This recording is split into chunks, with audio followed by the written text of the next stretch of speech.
So this is Tim Young, and let's give him a hand for it.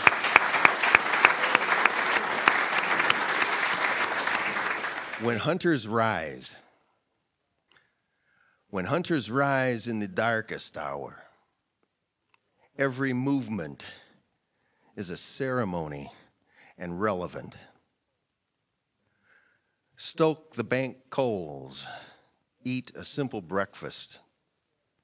Gather the rifles and sleep-scattered wits. Step outside and breathe the cold air. Let rituals warm your soul like long johns. So few know this hour as well as hunters. Maybe monks. Surely a prayerful shaman. The hour before dawn when someone unnamed walks the hospitals, the hotels, and the highway. Even the criminal has finished his crimes for the night, frightened by the greatest stalker. But the hunter goes out with darkness in his weapon, rather than holding its stone in his heart. He understands the fundament of life. Something dies so another can live. We know this because when the night goes to day, the sun kills the stars in the sky.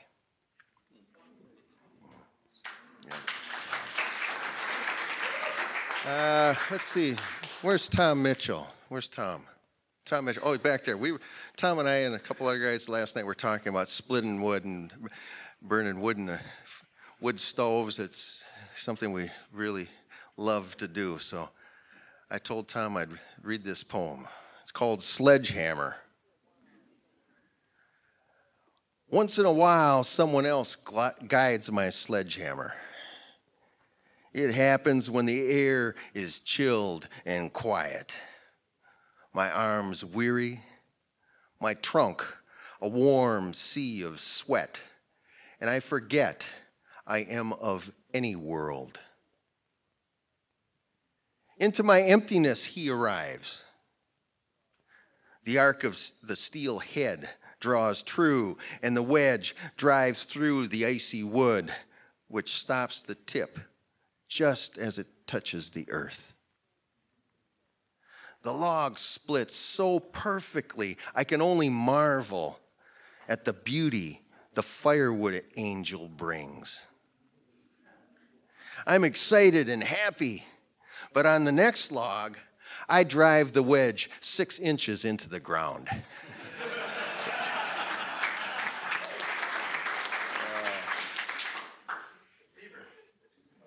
The beaver? All right, I'll do the beaver one. Where is it?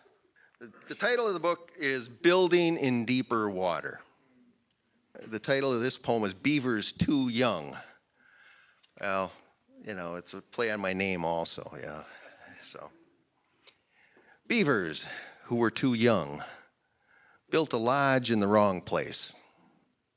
In the deep trees, under the forest spread, and much too near the highway. The two of them cut the saplings properly and wove a tight dome in the high water. Inside the dome, 3 tunnels curled up to the high dens where they matted grass for their comfort. Then the flood receded. They built again, further out, among the cattails in deeper water. Since we're a men's conference, this is a poem for my father. Beth told me you burned the farmhouse. This is a prose poem, so I'm just going to read it through. Beth told me you burned the farmhouse. The thought of flames raged through my skull. I felt cold. I smelled charred timbers. I thought of your planning, your clicking chatter, your devices of ingenuity. You torched the farmhouse. I wanted to see the log walls, the polished oak floors, the chrome of your meat shop. I wanted you to rise at dawn, slow like the pond mists. Feed your stove from the woodpile. You had hoped to stuff sausage, smoke fish and bacon, to bottle choke cherry wine. Instead, I inherit your dream, to pass it on. The new blue roof, the leaded windows, the large glass with southern light. I listen to the cistern water, as deep as our Yankee echoes. Oh, how we marveled, Dad, at the logs beneath that fit with a tight, hearty, or like a tight, hearty handshake. I'm selfish, Pa. I wanted you to refurbish that house. With dream sight, I see you with a grin walking in the snow to the barn, blue smoke curling from the chimney, the morning sunlight sharp and as strong as bloodlines. My craft is of dreams, my own and others. Some built, some spoken, some completed, some not. Some in the dirt and some in the heart. You fired the wood. The bats had settled in long before you, and they would not leave. You torched that dream of yours, but you said you'd build a new house. In 100 years, will a man wonder who built that house?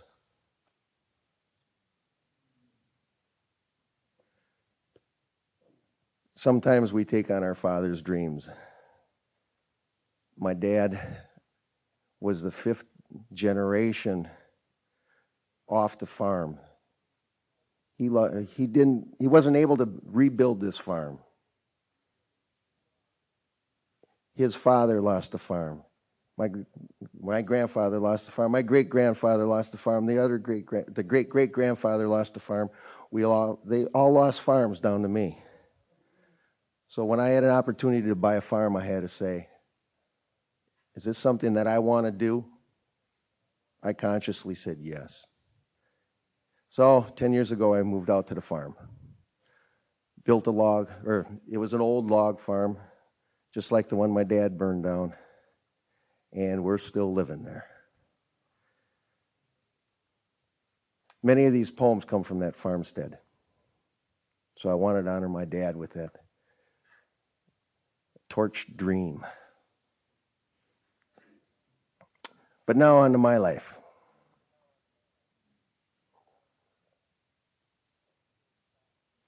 Still stalking the fawn. At this vulture perch over the river, a tiny oak has begun in humus, and already its small roots search into the cracks of the limestone bluff. I'm leaning against an old oak beside a high meadow, still stalking the fawn of my desire, so that I might touch her fading spots. Desire. This poem, we've all had this experience, I know. See if you can remember it for yourself. It's the first time as a young man we see a naked woman. After confession.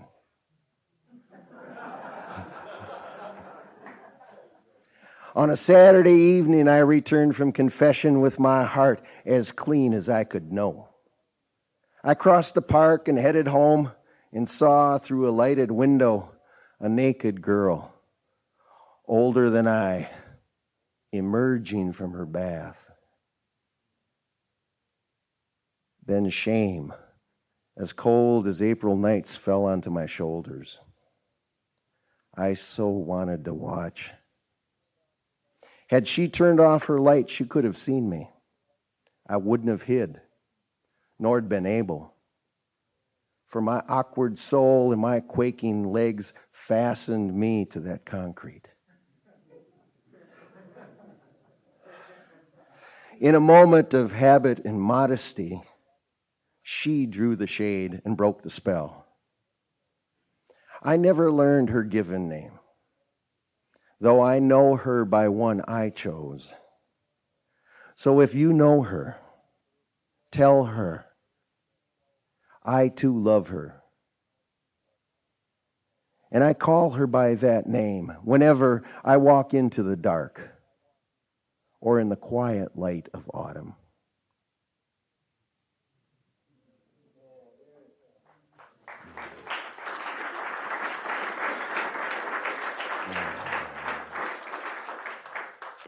Our experience of the feminine. That was the divine feminine, you know. I mean, I can still see that as clear as it happened, you know. And I'll always have that divinity in my mind. And there's another side, the divine feminine. A grouse died in a fox's mouth. Last night while I slept, a grouse died in a fox's mouth on a snowy bridge. This morning, bloodied brown feathers scatter toward the hills. Silence absorbed the bird's last terrors, the way the snow holds tracks that come and go.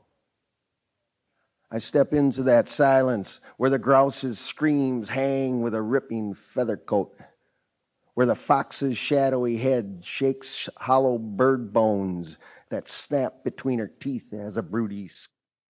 There's that hungry child in all of us that still keeps wanting to pull that milk and we won't let go.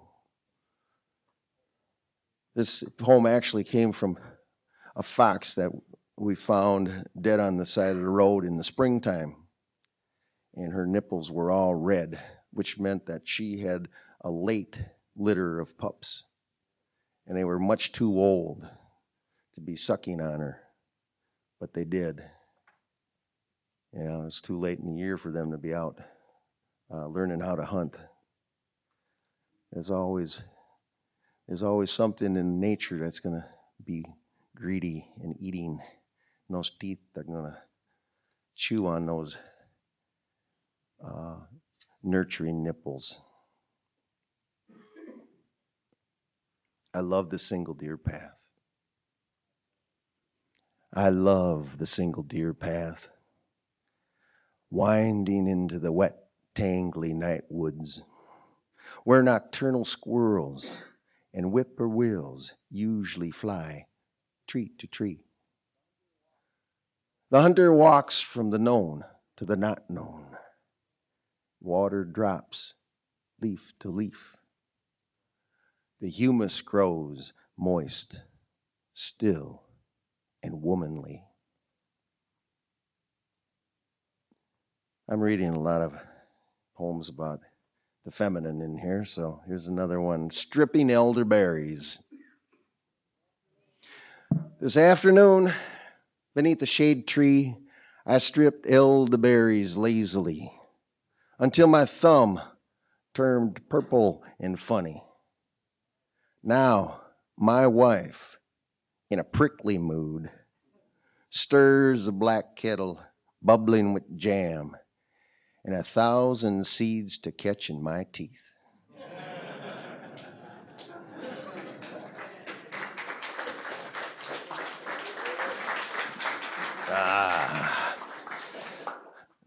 We've dealt with that, haven't we? In our own way, everybody who's married's dealt with that little thing.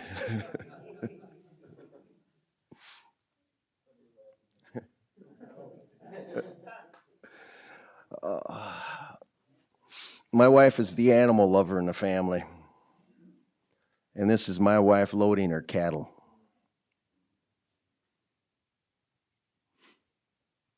Think of the divine with this one also. Before 5. Yeah.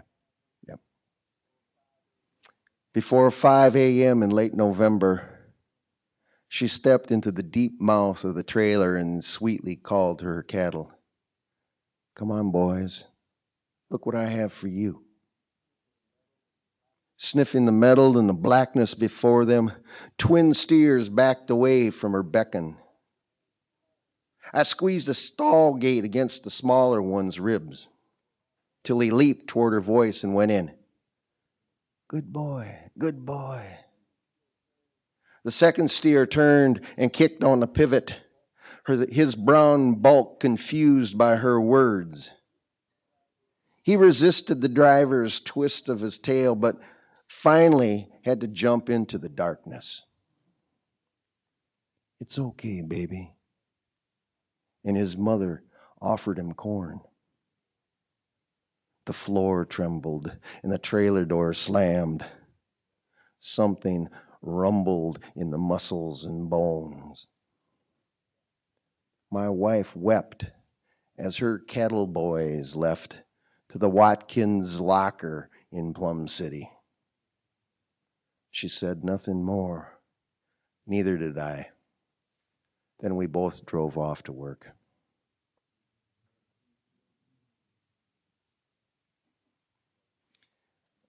I got to give my wife a lot of credit. She raises these animals, and she's willing to lead them to slaughter. It's hard. It's really hard. But she's willing to take responsibility for that. A lot of people don't.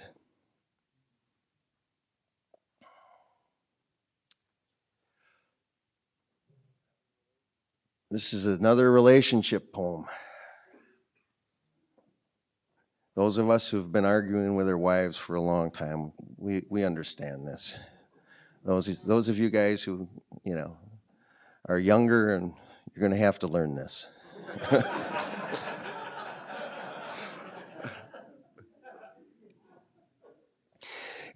In the middle of an argument. Sometimes in the middle of an argument, a door flies open. Lightning flashes and steely needles of rain begin to fall. You feel as if you're in an open field, unable to find a cave or a ditch.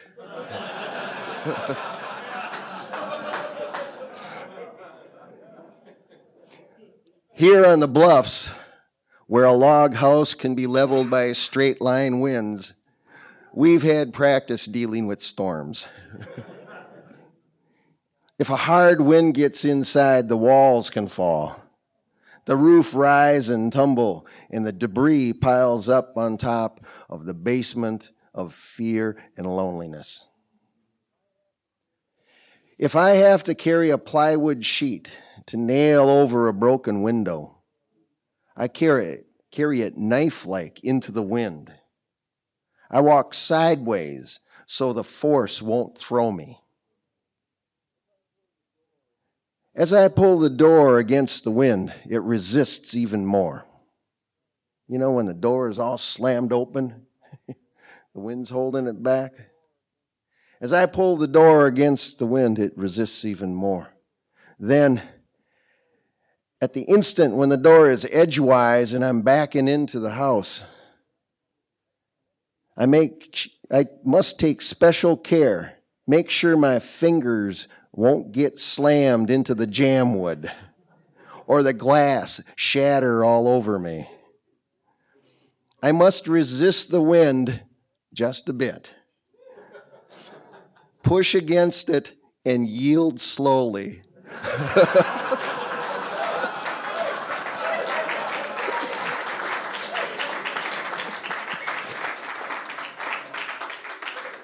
So we can close the door together.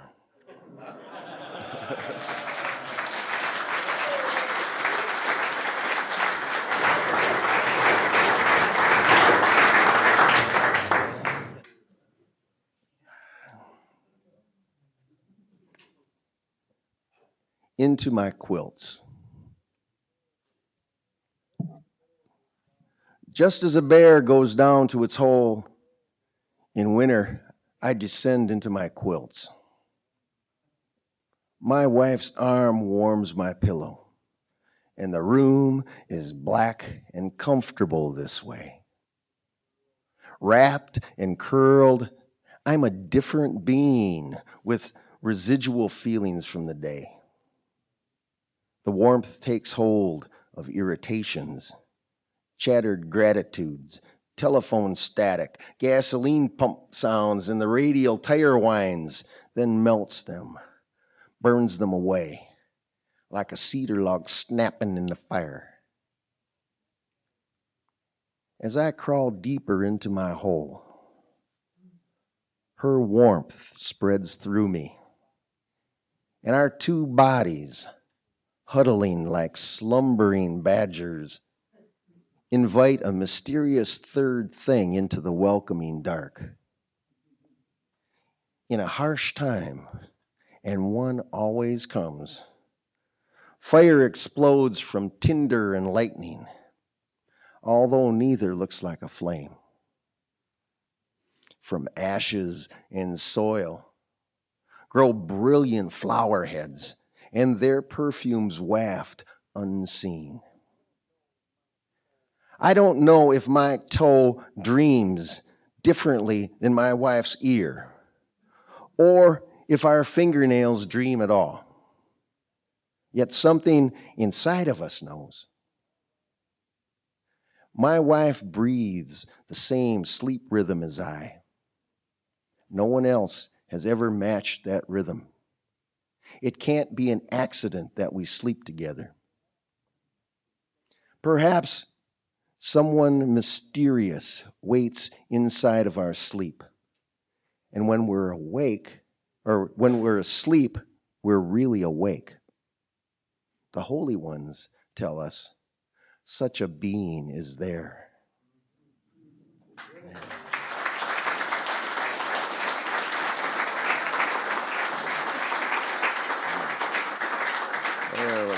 What did I do here?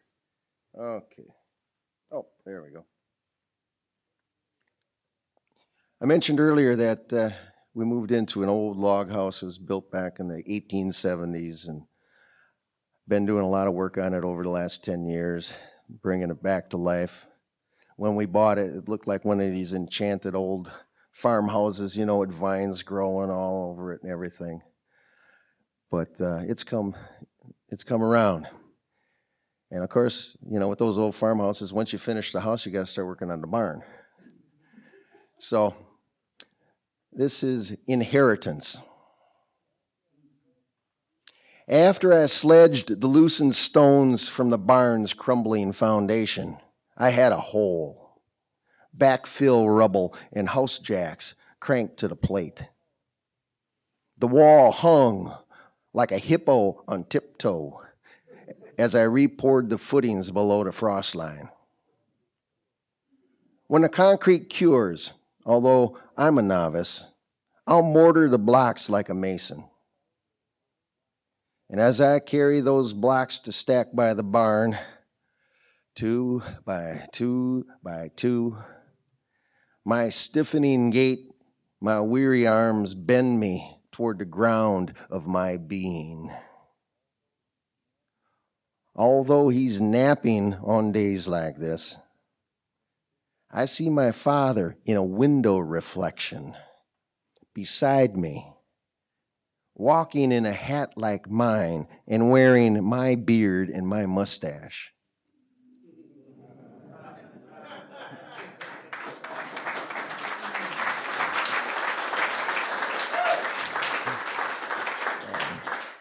All right, let's see. Strawberry, okay. It's a railroad poem. It's for my granny who lived with us. We had a big Irish Catholic family. Not only did we have a big family with 11 children, Grandma and Grandpa lived in a basement apartment. So we had a lot going on in the house. It was a great gift. It was really a great gift when I look back now. This one's called the Strawberry Special. In the eastern night, one cloud is white like the back of my grandmother's head. Her hair's thin, her face averted, waiting for the dawn far away. By her kitchen table, Grandma sat in this city, watching trains pull loads from the east. Our house shook through her great silence until the cars were west and the earth still. She'd tell the story of the strawberry special, that rail spur she rode once in Dakota. How she had to wait all night on a platform at the station because the train couldn't make the incline. An army of worms had covered the tracks, writhing ribbons of grease. At dawn, beside her, a dark tarpaulin shivered, and a family of Sioux came out of their sleep. When they continued, the caterpillars gone, each leaf and grass blade had been devoured. The strawberry special took her to her cousin and his pal, a cowboy with a buggy. As an old woman, she thrilled when her grandchildren squirmed at this squeamish tale of her courtship. 40 years later, I occasionally dream a locomotive is driving through my sleep. The floors tremble, the cattle cars shake, power poles sway like bare saplings. Then the worms in the wall start to crawl through the cracks. Yet I awaken to a butterfly sunshine.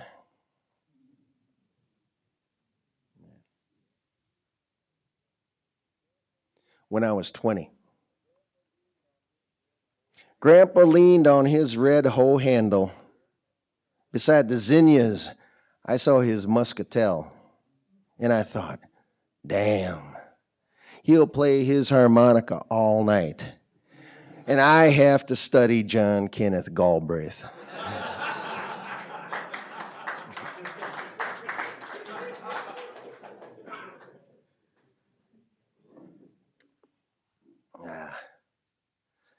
Thread of sunlight.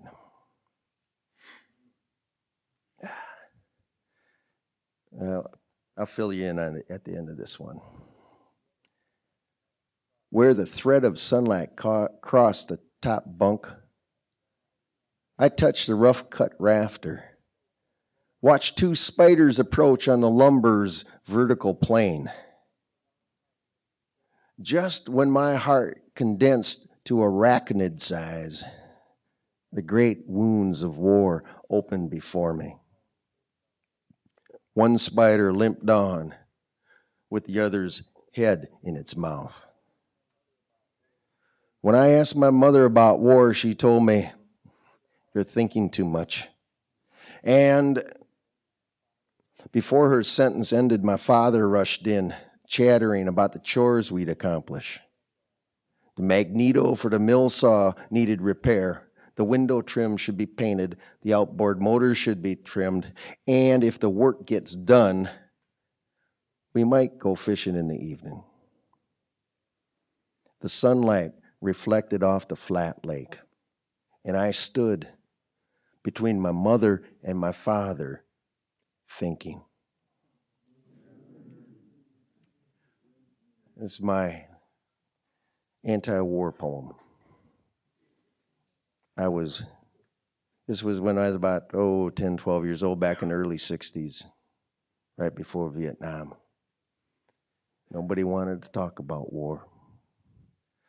And then all hell exploded for my generation. And I'm proud to say my father was one of the first men that I knew who stood up and said, "This is a bunch of bullshit." And he caught all sorts of hell from the people in his community. All those working class men, all those construction workers that were wearing the big hard hats and that. He was proud to say that that war was a bunch of bullshit. Yeah.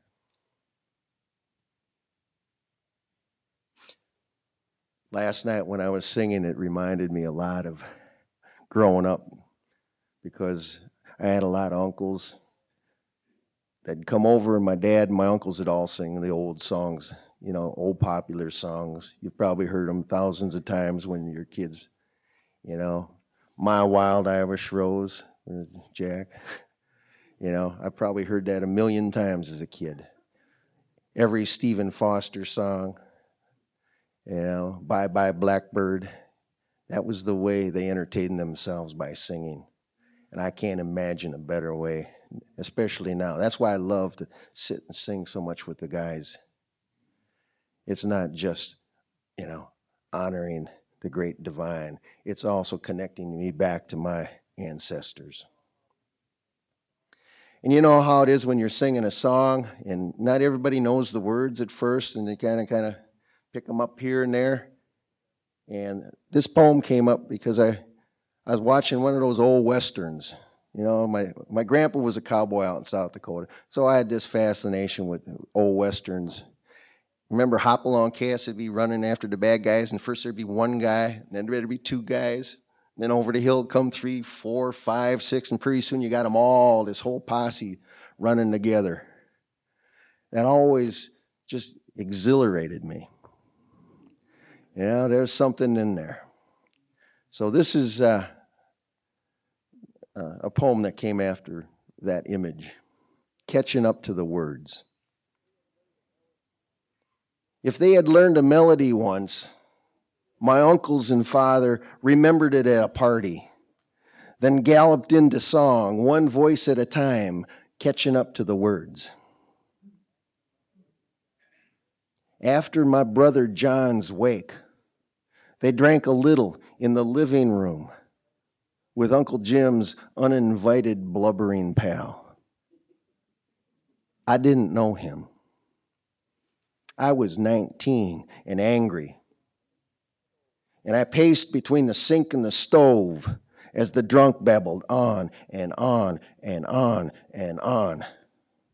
Then Dad, then his brothers came into the kitchen to talk and get away from the misery, one by one.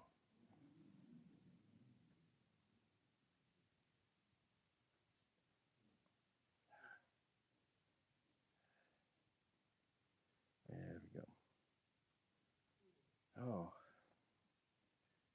It was kind of hard picking poems to read. Where's this one here? We're going to do the grief ritual tomorrow, so I wanted to do this one. Weeping for my nephew. Even the moon has a red eye. A few years ago, my nephew fell off a ladder while he was working construction, went into a coma. This came out of that. During the last hour, the full moon grew smaller, chewed by our shadow. I've returned to my doorstep after walking the pasture in the snowfields. On the snowshoe track, snow salmon swim up the small drifts and ripples toward home. Tonight, the moon is a red eye, dying in a river of stars. I've worked to a sweat, and with each breath, I've prayed for my nephew who fell from a ladder into a coma. What light can guide him as he wanders the ocean inside of himself? This old moon is dying in its birth stream, as when a king, a coho, or humpback struggle to get back home. And I watch the moon in tears, sleepless and melancholy.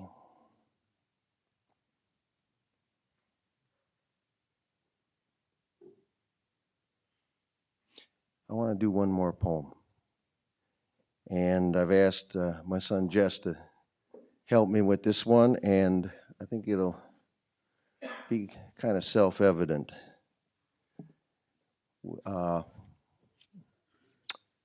Let's see, I wrote this about 7 or 8 years ago, and Jesse was maybe 10 years old, something like that. So, you ready? Okay. We collect gull feathers. As the evening dies over Pepin, We collect gull feathers, black and white ones, and pretend they were dropped by the eagle whose track and wing marked the gray Mississippi sandbar.